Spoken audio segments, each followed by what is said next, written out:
Slasher films held a strong grasp of the horror genre in the 80s, from Halloween, A Nightmare on Elm Street, My Bloody Valentine, Child's Play, and Friday the 13th, which has a huge following, and the game we're talking about today with Dead by Daylight.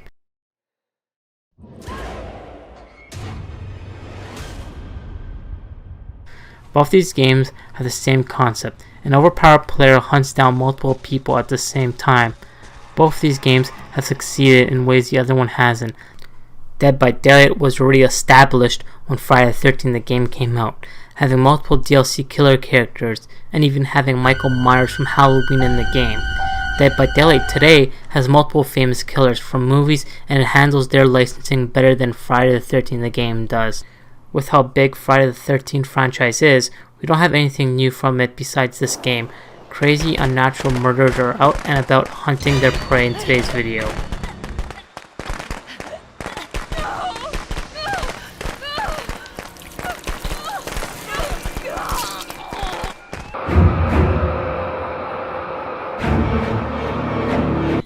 Friday the 13th the game, meta, is hands down way better than Dead by Daylight.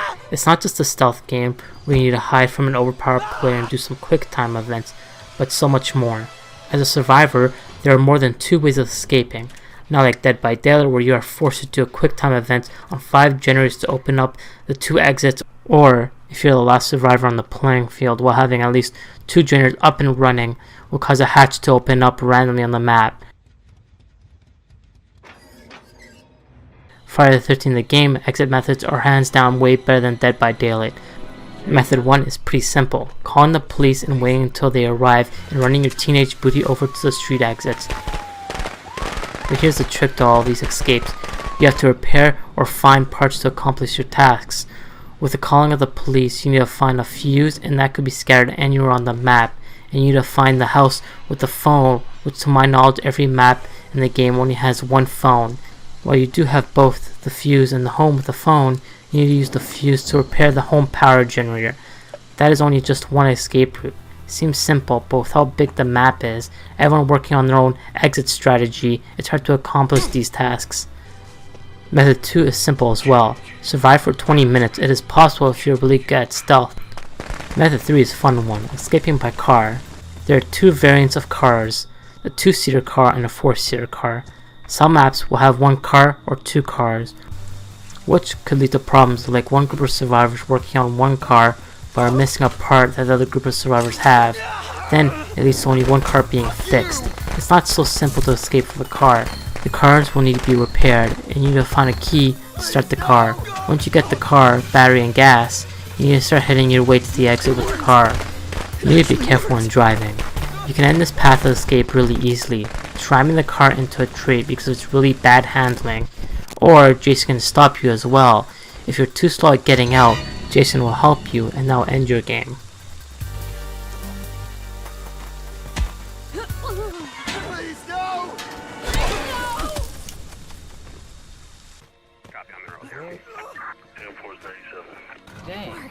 Oh, the boat escape route.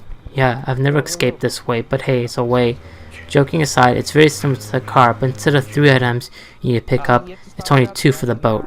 Once you repair the boat, there are exits in the water for the boat. Head your way there and you're scot-free, unless you're being hunted by Water Jason. And Dead by Daylight, you don't have any other offensive abilities like you do in Friday the 13th besides the flashlight and the firecrackers, but that's not enough. Now let's look at Friday the 13th the game. We got him. And come to mommy. That's a good boy.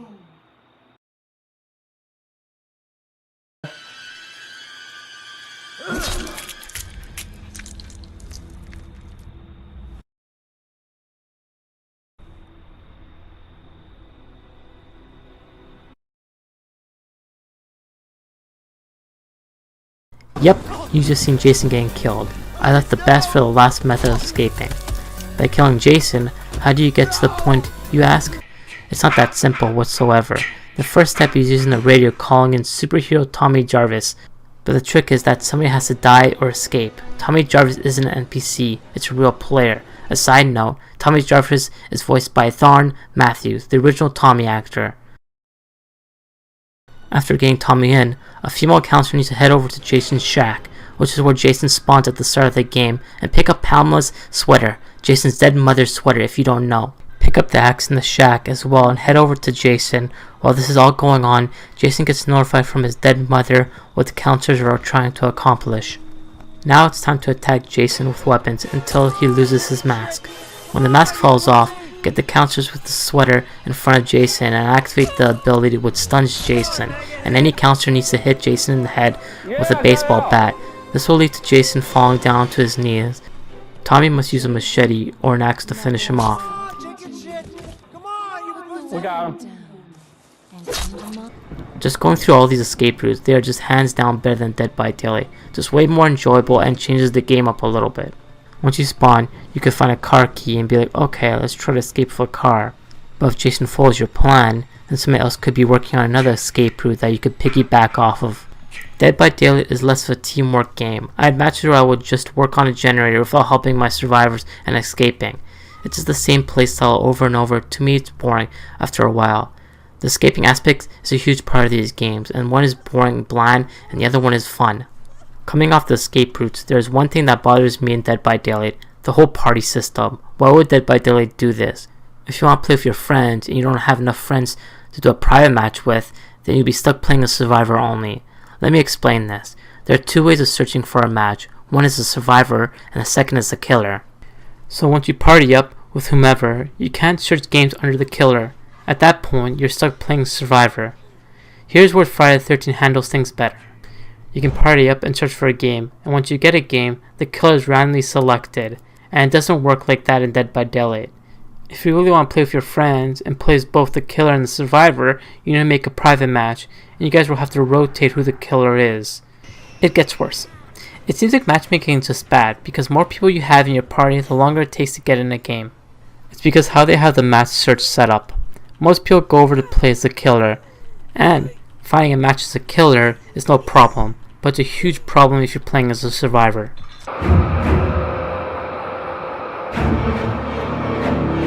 Dead by Daylight has way more variety when it comes to killer's playstyles, and this game does nail down the fun aspect of being the killer. The killers have their own unique powers. For example, the Huntress has a hunting hatchet, where she can throw them at survivors. You get up to 5, but you can restock them at the red cabinets. The Wraith, he can go invisible, and the survivors have a hard time seeing him, which could become really handy when you know how to use his powers. The other killer is called the Hillbilly, and he has a chainsaw. He does remind me of Leatherface, which Leatherface is actually in the game. To be honest with you, they have a lot of killers in this game that would surprise you. Well, the Hillbilly has a chainsaw. When he activates his powers, he runs to the chainsaw, bringing down survivors that meet the chainsaw up close.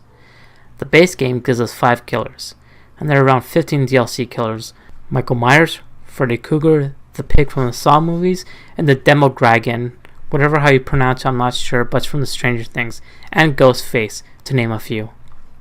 I wouldn't count as pay to win DLC. While the killers are overpowered compared to the base game, but the survivors do have a good chance of winning if they can cooperate with each other and have enough skills to evade the killers. It's a team game after all, kind of. I might suck as a killer, but I had matches where the survivors would work together. If I had caught one person, the survivors would still work on the generators, but then there would be one person who would gain an opportunity to freeze down teammate, more like hook teammate, and that could lead to distraction for the killer. Because if you go away from the hooked survivor, the game gives you a notification when the hooked prey is saved. Both games, Dead by Daylight and Friday the 13th the game, the killers are played differently from each game. Friday the 13th still gives us the same camera angle as the survivors do in the game, but Dead by Daylight gives us the killer first person view, which might seem like an advantage, which it isn't. You get this fog from the ground, which could affect your vision, and you can't see around corners like the survivors do because of the first person view. Survivors leave a trail behind them. If they run, which adds a feeling of you hunting them down while you chase them, the survivors can use the trail to their advantage as well. They can run in circles, making multiple trails, and if the killer isn't good, he can lose them. Friday the 13th has sounds instead of trails. For example, if someone is making a noise, there will be a pulsating circle. And you can even see if anyone's in the cottage buildings hiding away while you're using your sense abilities. Both these games have some sort of tracking implemented in them. They are weak and it doesn't turn the game into a follow the line to victory, which is good. Both games gives us sound cues on top of the tracking system, but Dead by Daylight as well gives you visual cues. If you're looking in the direction of the event that is unfolding, I do think these two games do a good job at telling the killer what's happening. In Friday the 13th the game, if somebody gets a car started, you hear the engine of the car, where you can look at the map and see the car moving. Then you can just walk over there and just stop the car, or you can just use your abilities to fast travel over there. Dead by Daylight handles the sound and visual cues very well. You can see the visual cues very clearly, and the sound cues sound really good as well. I didn't have a problem with the sound and visual cues in both games. My only problem in Dead by Daylight was getting over to the second cue fast enough, but I think so that's because I'm not good at the game whatsoever. Jason is the only killer in Friday the 13th the game, but he comes in different versions, and they all do have their own pros and cons. It's not just a skin swap at all. For example, Jason Part 4 is from Friday the 13th final chapter. He can run, which some Jasons can't. His weapon output damage is higher than other Jasons, and destruction, which gives him the ability to destroy radios and take less hits to break down doors. Doors are a big part in this game. Survivors will use doors to their advantage, like locking them and having Jason play with the doors while they sneak away. Dead by Daylight has the same as doors, but they're pallets, where you drop down behind you as you stagger the killer. The small things like that increase the fun in the game. Jason Part 4 also has his weaknesses, water. The water slows you down a lot. There's a Jason that is really good in water, but there isn't enough maps with a lot of water, so picking a water Jason isn't so good because of the maps. Another weakness is that he starts with less bear traps. Every Jason starts with the same equipment, but every Jason starts with a different amount of that equipment. The last weakness for Jason 4 is lower shift cooldown time. The Jason all share the same 4 abilities, where in Dead by Daylight every killer has their own unique ability. It does make it less fun over time to play the killer in Friday the 13th the game. Just in general, both these games are weird. They are polar opposite when it comes to pros and cons. One outshines the other in the killers, and the other one outshines more in the survivors. It's hands down way funner as a survivor in Friday the 13th the game, but a drag in Dead by Daylight. My wish would be to push these two games together, and only keeping the good stuff, then the game will be amazing. In Friday the 13th the game, Jason gets 5 abilities. Morph, which can teleport anywhere on the map. Sense focuses on detection. Based on the stats, if the counselors are seen easier by Jason once he activates the ability. Shift turns Jason into some type of ghost, which makes you go faster, covering a short distance. Stalk, which mutes Jason's proximity music and makes the counters louder. Rage mode is the last and ultimate ability. It makes all Jason's attacks and abilities stronger and makes you less vulnerable to getting staggered. Oh, one more thing. You can talk through walls and doors. Executions are in both games, but Dead by Daylight are just done poorly. Executions are like a perk, kind of, but they are called offerings, and every killer gets 1 execution to my knowledge.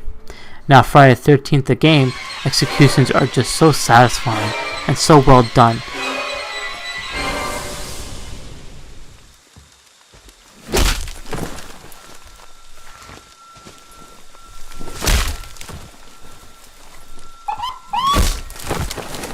Once a counselor is grabbed by Jason, he has multiple execution animations to take out on these teens. Every killer has multiple executions and some really horrifying ones.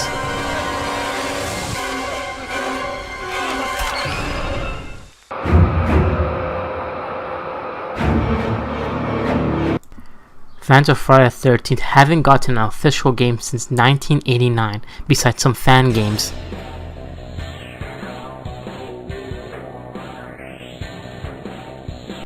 The last official game, titled Friday the 13th, was released on NES in 1989.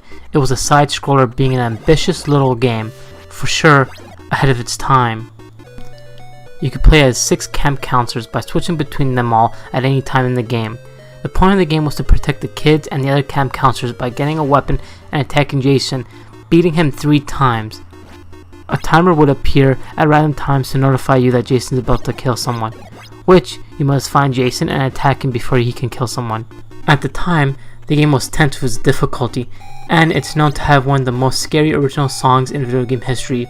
Have a listen and be the judge for yourself.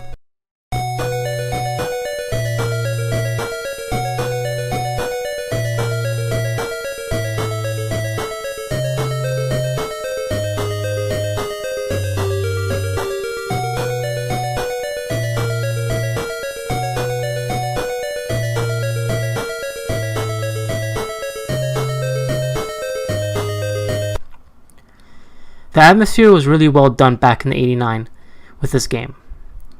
So this leads to today, where the licensing for Dead by Daylight has been better handled than Friday the 13th the game. Before Friday the 13th came out, Dead by Daylight had a year already support with new DLC characters like Michael Myers from Halloween.